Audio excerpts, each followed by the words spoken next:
अपनी पत्नी पर हाथ उठाना कानूनन जुर्म है। दीदी, हम पुलिस स्टेशन जाएंगे।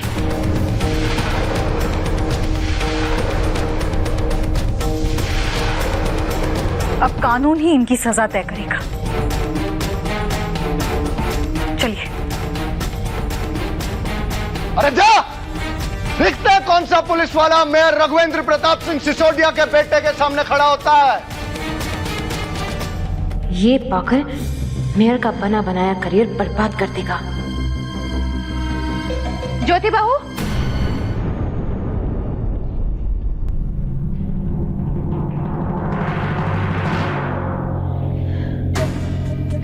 ये क्या करने जा रही हैं आप? बात घर की है, यूं तमाशा बनाना ठीक नहीं है। अब और तमाशा बनाना क्या बाकी है? आपको पता है, आशा भाभी को 2 दिन से तहखाने में बंद करके रखा गया था, और जब आज मैंने आवाज उठाई तो मुझे मार के चले गए। भाईसा ने तो हैवान से भी बदतर काम किया है। देखिए, अभी मेयर साहब घर पर नहीं है, इस बात का तो ख्याल रखिए। आप इस घर की बहू हैं, इस घर के मान सम्मान की रक्षा आपका भी कर्तव्य है। जोश में उठाया गया कदम सही नहीं होता। ठीक है, मैं इस मामले में कबीर जी से बात करूंगी। अभी नहीं, ये आप क्या कह रही हैं? देखिए, इलेक्शन सर पर है।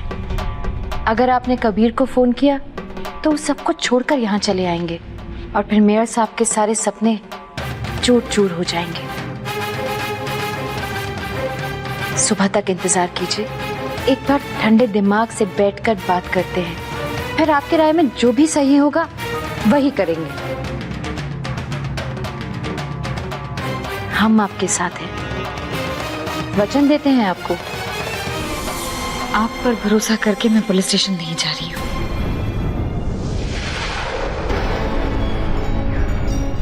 लेकिन भाई साहब, ये मत समझिए कि मैं आपसे डर गई या ये बात यही खत्म हो गई। कल सुबह बात होगी और फैसला भी।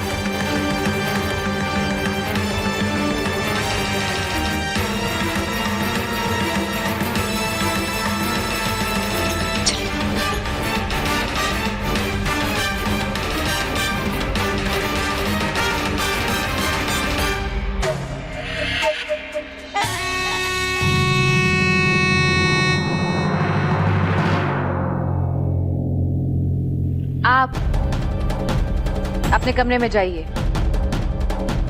ये आपकी चाची सा का हुक्म है।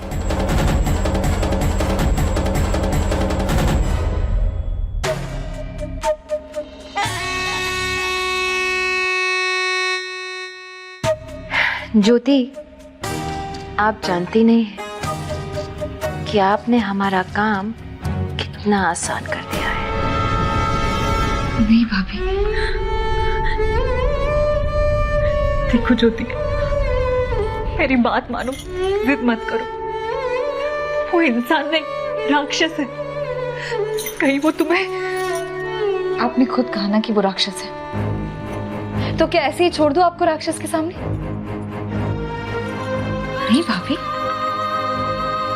जब इस घर में शादी होकर आई थी ना, तो आपको बहन नहीं, माँ माना था मैंने। और कोई भी बेटी अपनी माँ पर जुल्म होते नहीं देख सकती।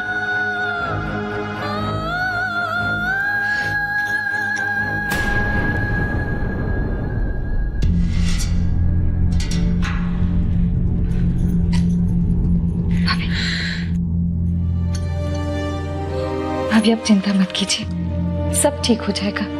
हम सब हैं आपके साथ, चाची साहब भी, उन्होंने वचन दिया है। हम आपके साथ हैं।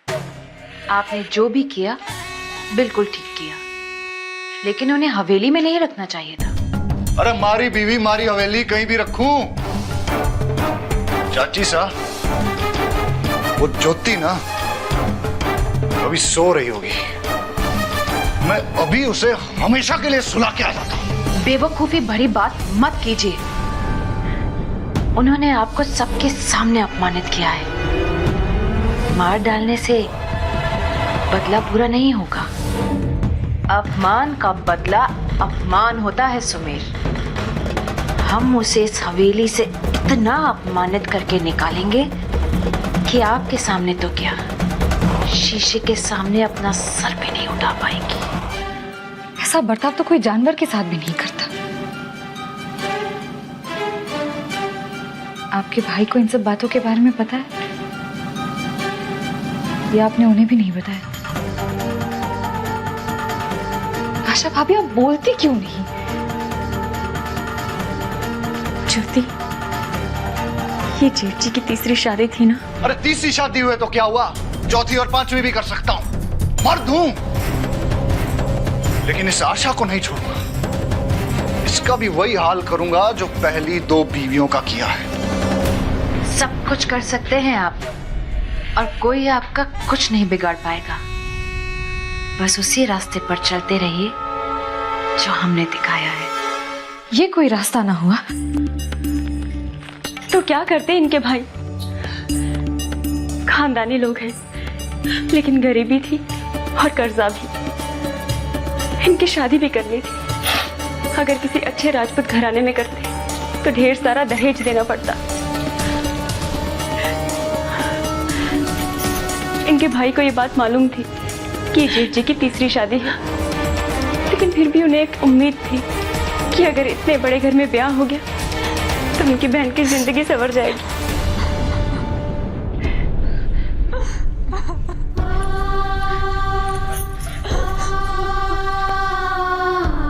मैं मानती हूँ इनके भाई की मजबूरी थी, लेकिन क्या लड़की को सिर्फ घर से विदा करना ही भाई का फर्ज होता है?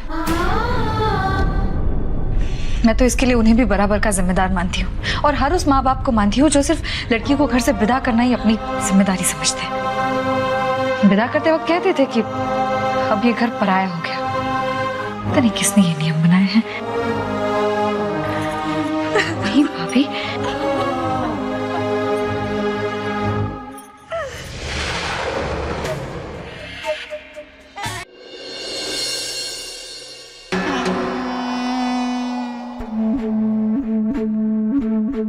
कहिए, कहाँ भूकंप आया है? हवेली में।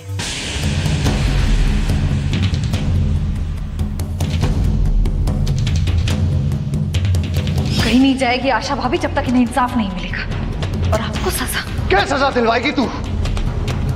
अभी करता हूं तेरा इंसाफ। अब ज्योति सुमेर के खिलाफ पुलिस स्टेशन में जाने की धमकी दे रही है।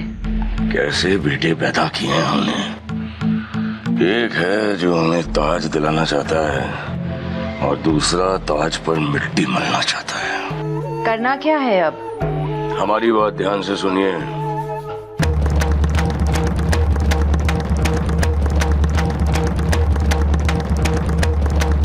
समझ गया?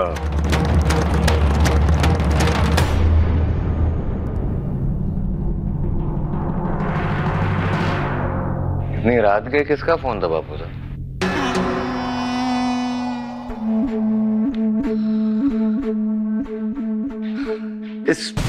इस गृह युद्ध ने हमें परेशान कर दिया बेटा।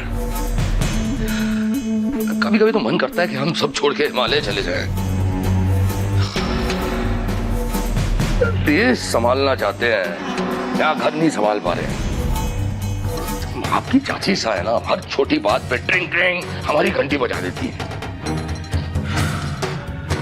बापू साहब, आप मुझे बताइए ना क्या बात है? अरे नहीं बेटा, जाने ये जहर बस हमें ही पीने दीजिए। आप सो जाइए। नहीं बापू साहब प्लीज, आप मुझे बताएंगे, क्योंकि मुझे लगता है ये बात ज्योति से जुड़ी हुई है। हाँ बेटा, ज्योति से ही जुड़ी हुई है। आशा अपने मायके से लौट कर आई थी और उसका सुमेर के साथ कोई झगड़ा हो गया और ज्योति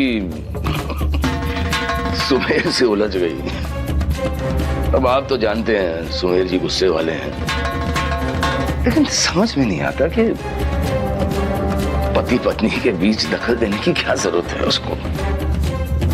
हर एक बात में ज्योति क्यों उलझ जाती है? बहुत जिद्दी है, बहुत जिद्दी है ये।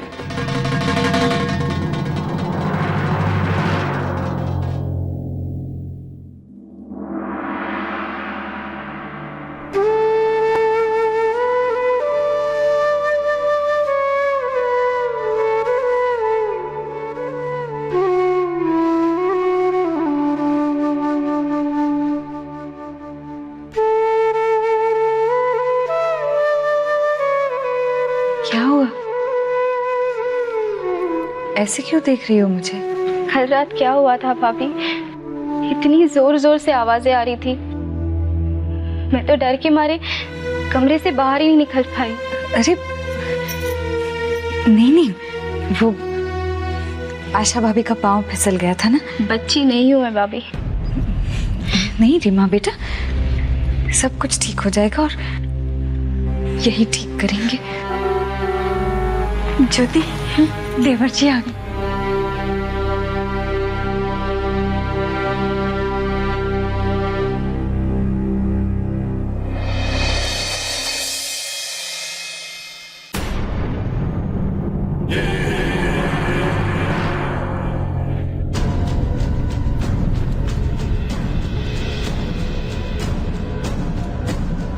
सुमेर भाई साहब मेरे कमरे में क्यों गए थे?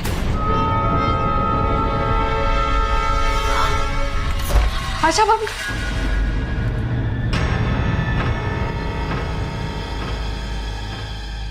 आशा भाभी अभी तो कमरे में थी। कहीं सुमेर भाई साहब?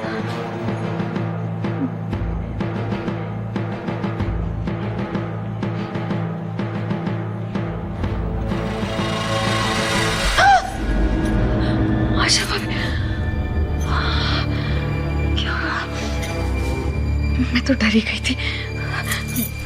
वो सुमेर भाई से आए थे, आपसे मिले? नहीं, मैं तो बाथरूम में थी। शायद आप ही से मिलने आए होंगे, आप दिखे नहीं तो चले गए होंगे। बाहर बापू साहब और कबीर जी आए हैं। चलिए नहीं ज्योति, उससे क्या होगा? कहीं ऐसा ना हो कि भाभी, क्यों घुट घुट कर जीना कोई जीना होता है। और मैं बस चाहती हूँ कि सुमेर भाई साहब बस एक बार अपनी गलती सबके सामने मान ले और ये आश्वासन दे कि दोबारा ऐसा नहीं होगा। मैं घर तोड़ना नहीं चाहती, जोड़ना चाहती हूँ। सुमेर जी, आपके बारे में जो हम सुन रहे हैं, अगर ये सच निकला, आप गुनहगार निकले, तो हम खुद आपको सजा देंगे।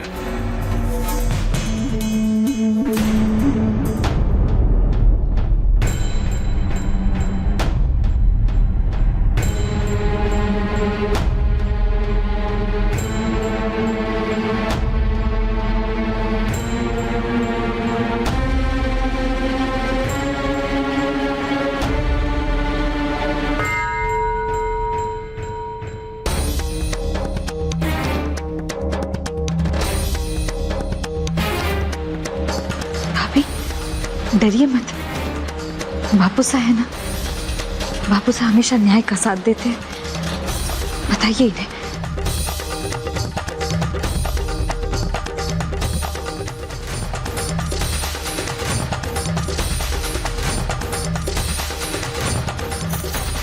बापू सा, सुमेर जी पर जो इल्जाम आपने लगाए हैं हम सुन चुके हैं, लेकिन कोई भी फैसला लेने से पहले हम बड़ी बहू से सच सुनना चाहते हैं। भाभी बताइए ना, क्या किया सुमेर भाई साहब ने आपके साथ?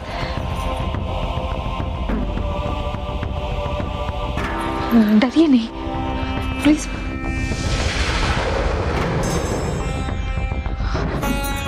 मत देखिए उनकी तरफ, सच किसी से नहीं डरता। निडर होके बताइए भाभी साहब, हम सब आपके साथ हैं। देवर जी, पति पत्नी के बीच छोटी मोटी बातें होती रहती है।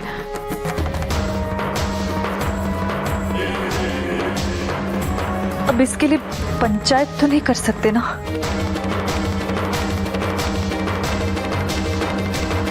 ये कोई छोटी मोटी बात नहीं है। आपको पता है सुमेर भाई साहब ने इन्हें मायके कभी हाँ, मायके से मैं अपने आप चली आ गई थी, बिना किसी को पता है। मेरी गलती है, मुझे कम से कम फोन करना चाहिए था, इसलिए वो नाराज हो।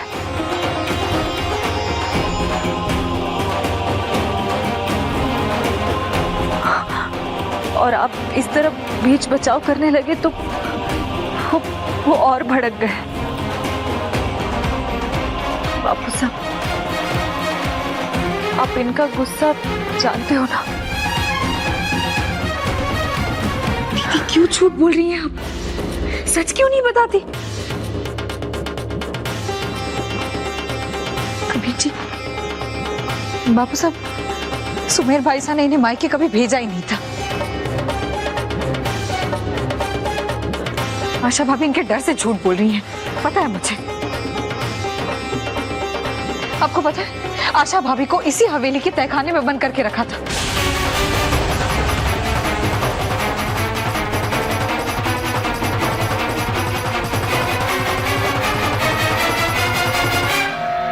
तहखाने में? हाँ, इस हवेली में एक तहखाना भी है।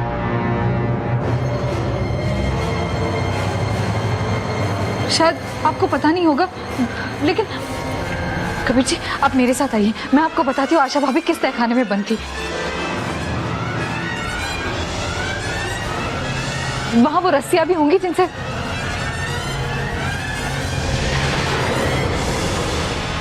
सुमेर भाई साहब ने आशा भाभी को बांध कर रखा था।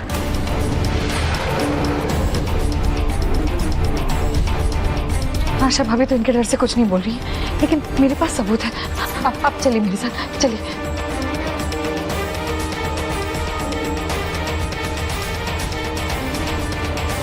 आइए आइए कबीर जी, यही वो जगह है। ये दीवार है ना, ये दीवार नहीं है, इसके पीछे तहखाना है। यहाँ वो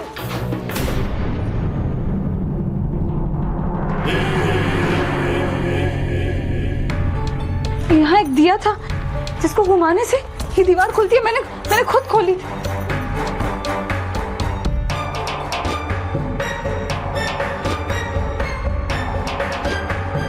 मैंने खुद खोली थी। हाँ अच्छा भाभी, आप बताइए ना, बताइए कि मैं इसी दीवार के पीछे से आपको ले आई हूँ। अच्छा आप बोलते क्यों?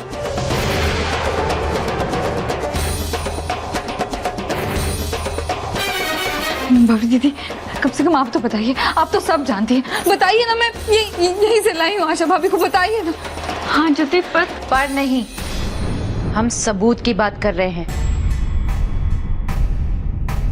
कुछ भी ऐसा वैसा साबित हो गया तो एक निर्दोष पति को सजा मिल जाएगी।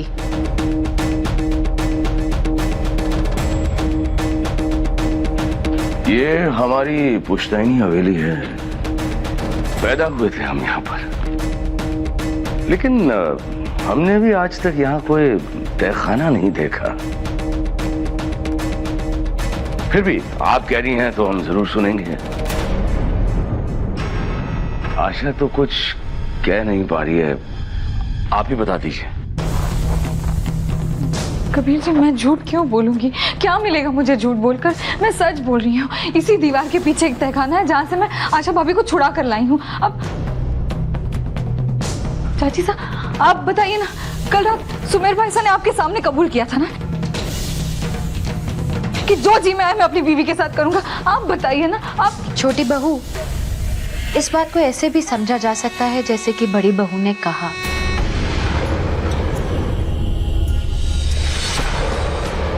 सुमेर जी उस वक्त गुस्से में थे और आप उनसे उलझ गई। हालांकि हमने भी आज तक इस हवेली में कोई तहखाना नहीं देखा है।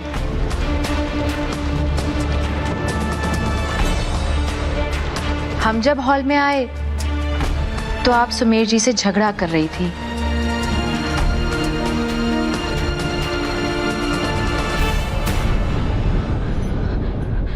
सब लोग झूठ बोल रहे हैं कबीर जी, ये सच नहीं है। मैं भी तो यही समझाने की कोशिश कर रहा हूं कि ये सच नहीं है, लेकिन आप कबीर, ये तुम्हारी बीवी क्या बातें कर रही है? पता नहीं किस जन्म का बदला ले रही है मुझसे। कबीर जी, आप भी मुझे गलत मान रहे हैं? आप भी इन सब की तरह मेरा साथ नहीं देंगे?